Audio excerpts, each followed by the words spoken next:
What is Passover? Why did God command that we celebrate it? And how is it celebrated today? Shalom from Jerusalem. Today we will be answering these questions and more as we explore the significance of the holiday that celebrates one of the most defining moments in Jewish and Christian history, Passover. The festival of Passover celebrates God rescuing the nation of Israel from oppressive Egyptian rule more than 3,000 years ago. The opening chapters of Exodus describe how God's people grew and multiplied just as God promised Abraham they would back in Genesis 12.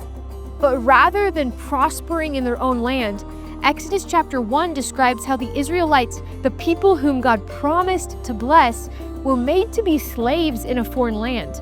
An evil Egyptian king, Pharaoh, felt threatened by God's people, so he made them slaves.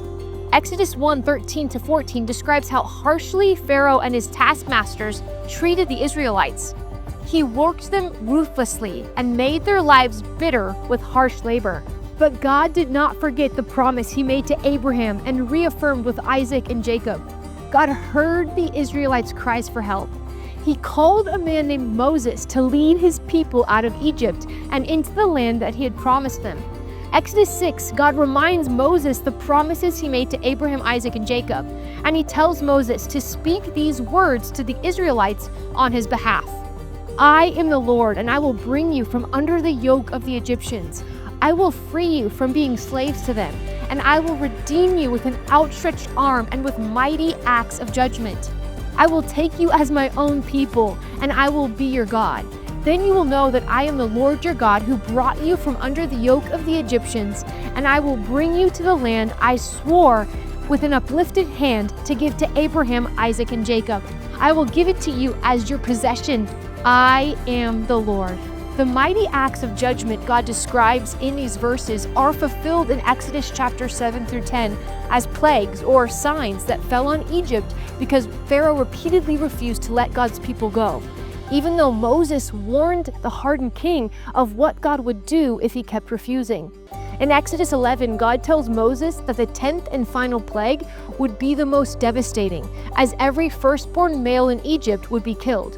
But God, in his great provision and mercy, made a way for his people to be spared. Ahead of the final plague, God instructed each Israelite household to sacrifice a spotless lamb, a lamb without blemish, so that they could mark their doorposts with its blood.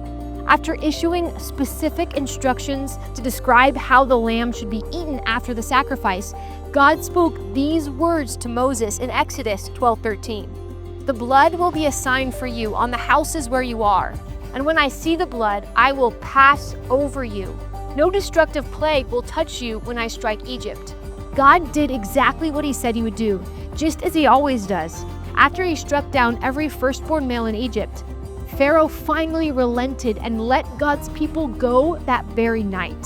So on Passover, we remember how God passed over the houses marked with the blood of the spotless lamb. The Hebrew word for the festival of Passover is Pesach, which means to protect.